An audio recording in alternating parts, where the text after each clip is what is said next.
मिलेगा।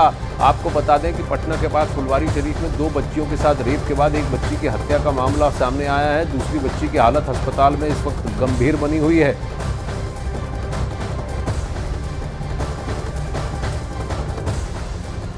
और ये बिहार जल रहा है यार, कोई आदमी सुरक्षित नहीं है। यहाँ के लोगों ने कहा कि दहशत में हम लोग हैं। हमने पुलिस फोर्स को कहा है कॉन्फिडेंस में लीजिए इन लोगों को। घर से बच्ची बाहर निकलना बंद कर दी, इन लोगों ने कहा पढ़ना लिखना बंद कर दिया 2 दिन से, कोई नहीं जा रहा है। ये हालात है, ये स्थिति है। मैं अविलंब पुनः मांग करता हूँ पुलिस पदाधिकारी से कि इसके तह में जाइए, छानबीन करिए और हत्यारा को पकड़िए और गरीब दलित परिवार की बेटी और परिवार के साथ न्याय कीजिए। इस तरह का घटना हो रहा है तो अब उसके बगल में एक न्यूज़ और था कि जो इस तरह का घटना हुआ था तुरंत उसको पकड़ा गया है।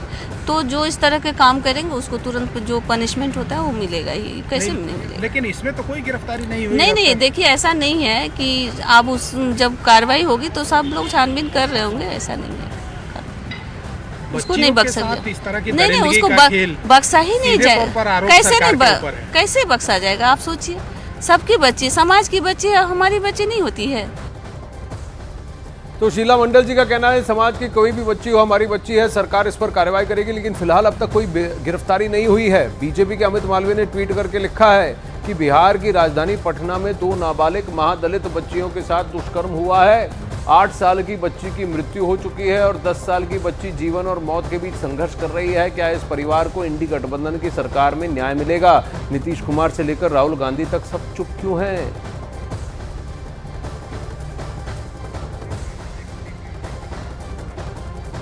अब वहीं पटना के फुलवारी शरीफ में बच्चियों के साथ हुई वारदात के बाद इलाके में लोगों का गुस्सा भड़क उठा है। गुस्साए लोगों ने फुलवारी शरीफ में सड़क को जाम कर दिया और इलाके के थाने के घेराव की कोशिश भी की। सड़क पर लोगों ने आगजनी करके पुलिस के खिलाफ नारेबाजी की। वारदात मंगलवार की है और परिजनों का दावा है कि इस मामले में पुलिस ने अब तक अपराधियों को पकड़ा नहीं है। ये बहुत बड़ा प्रश्न उठता है कि वहां बिहार में बेटियों की सुरक्षा और फुलवारी शरीफ ऐसा इलाका है जहां पर बार बार लॉ एंड ऑर्डर से जुड़ी हुई अलग अलग घटनाएं सामने आ रही हैं। चाहे वो बेटियों की सुरक्षा हो, बहनों की सुरक्षा हो या फिर वो राष्ट्र सुरक्षा से जुड़े हुए मुद्दे हो। फुलवारी शरीफ में हाल फिलहाल बहुत सारी ऐसी घटनाएं सामने आई। जहां भी मूवमेंट प्रतीत हुआ वो भी इन्वेस्टिगेशन में लिया गया है। मृत बच्ची को पोस्टमार्टम के लिए एम्स भेजा गया है और जो बच्ची घायल अवस्था में मिली है उसका भी उपचार एम्स में चल रहा है। प्रयास किया जा रहा है कि पहले तो वो ट्रॉमा से डील कर पाए, उसके बाद घटना संबंधी जो भी जानकारी सूचना वो दे पाए जिससे हमें अनुसंधान में सहायता मिले, वो जानकारी हम ले सकें। फर्द बयान में जो भी बिंदु आए हैं उन सभी बिंदुओं पर मेडिकल रिपोर्ट के आने के बाद ही पुष्टि की जा सकती है। जो घायल बच्ची है उसकी भी डिटेल्ड मेडिकल रिपोर्ट प्राप्ति के बाद व पोस्टमार्टम रिपोर्ट के आने के बाद ही जो बिंदु मीडिया में चल रहे हैं उन सब पे पुष्टि की जा सकती है।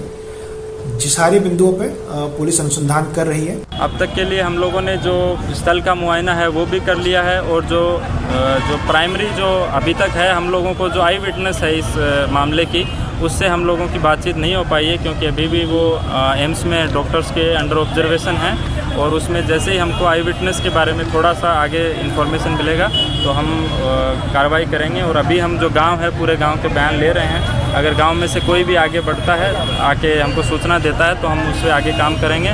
और हम लोगों की आपके माध्यम से भी अपील रहेगी कि आप लोग पूरे गांव वासियों को समझाएं कि अगर किसी ने भी इस घटना के संबंध में कुछ भी देखा है तो वो आगे आएँ और हम लोगों को सहयोग करें।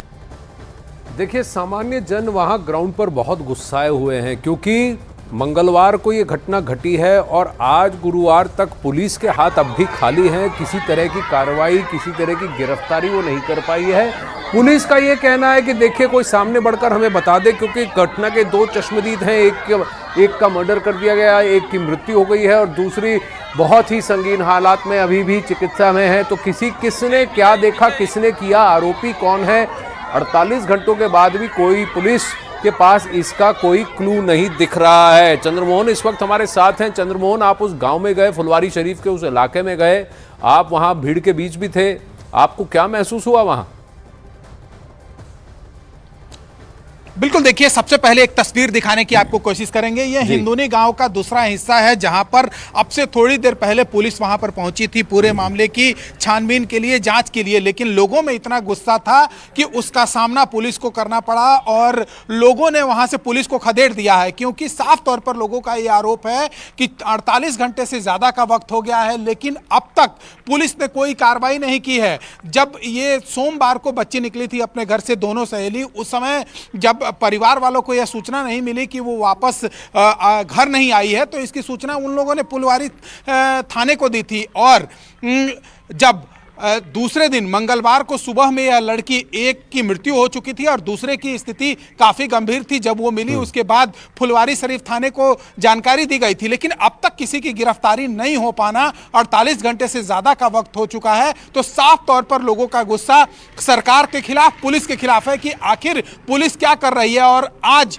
पुलिस जो पहुंची है जांच के लिए, उसको काफी गुस्से का सामना करना पड़ा लोगों का। वहां से लोगों ने पुलिस को खदेड़ दिया है और जो वरीय अधिकारी हैं उनके तरफ से यह दावा किया जा रहा है कि इसके लिए एक एसआईटी की टीम बना दी गई है और पूरे मामले की जांच चल रही है। जो भी इसमें आरोपी होंगे उनकी गिरफ्तारी होगी। लेकिन पुलिस यह जहमत अभी तक नहीं उठा पाई है कि जो बच्ची जहां पर गई थी लकड़ी चुनने के लिए, उसके आसपास के लोगों से पूछताछ क्यों नहीं हुई, पुलिस आइडेंटिफाई करने की कोशिश क्यों नहीं कर रही है कि जो लड़की जहां जिस इलाके से गई थी वहां के लोगों से पूछताछ की जाए कि कौन कौन लोग देखे गए थे उस समय। अब तक देखिए सबसे बड़ी बात है कि फुलवारी शरीफ में पिछले 1-1.5 साल के अंदर बहुत सारी लॉ एंड ऑर्डर से जुड़ी घटनाएं आई हैं अलग अलग तरीके से, जहां वहां बहन बेटियों की सुरक्षा से जुड़ी बात हो या राष्ट्रीय सुरक्षा से जुड़ी हुई बात हो, उस इलाके में से कई सारे कंसर्न्स आए हैं।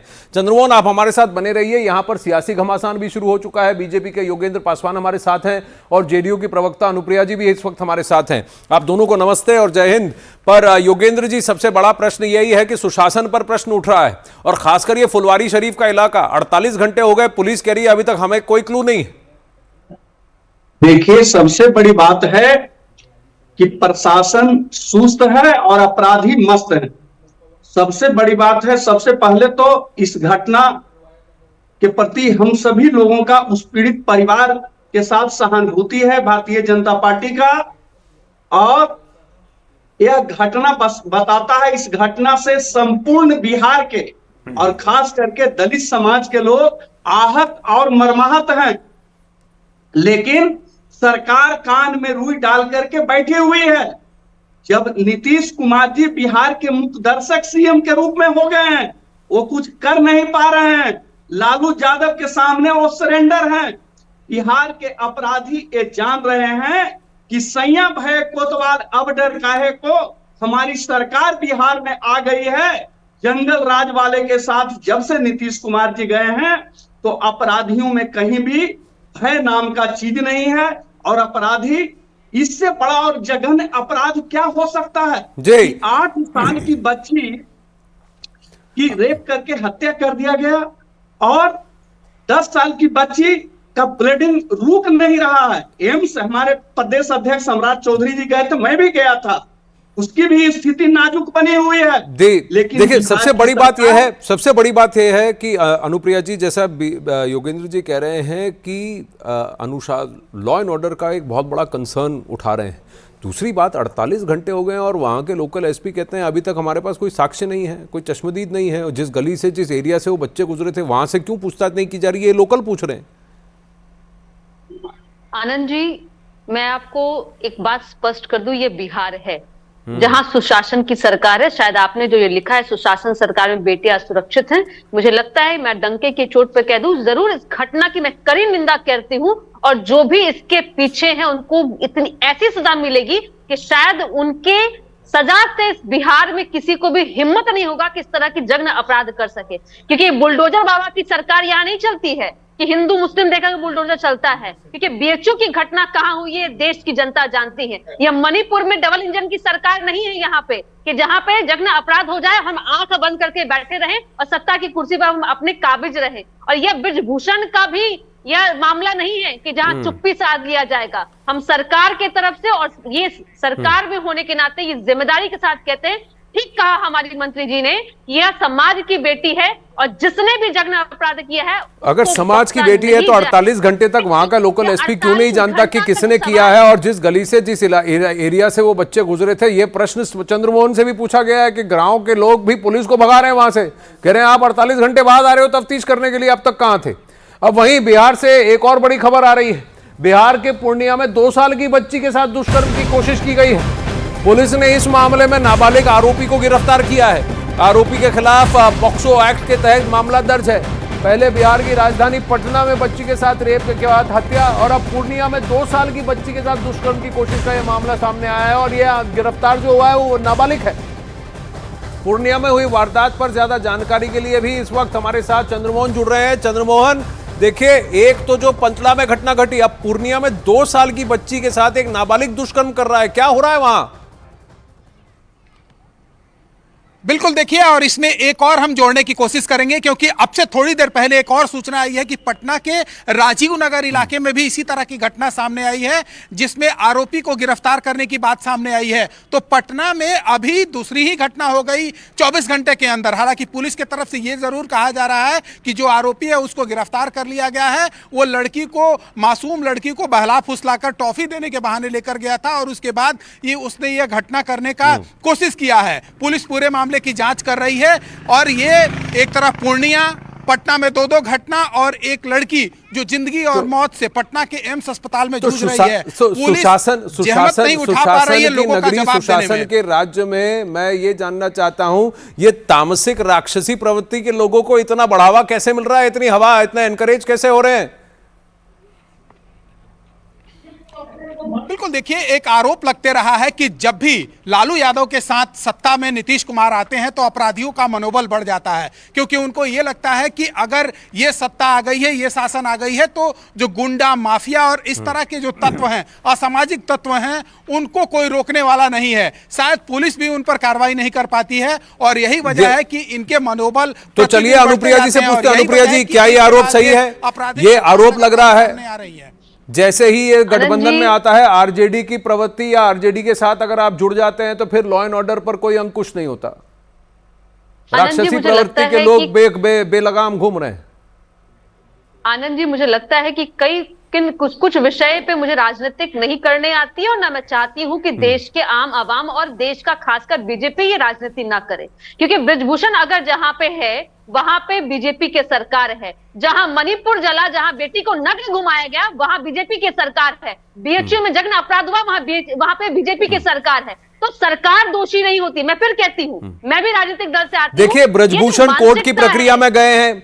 मणिपुर में इससे ज्यादा सेना की तैनाती नहीं हुई है और 1.5-2 साल जो जहां झगड़े हुआ करते थे 2 गुटों के बीच, वो तो नहीं दिख रहा है। यहां पर अरेस्ट नहीं हुआ है अनुप्रिया जी, यहां पर अरेस्ट नहीं हुआ है और 48 घंटे के अंदर 2 घटनाएं पटना में और एक और घटना पूर्णिया से।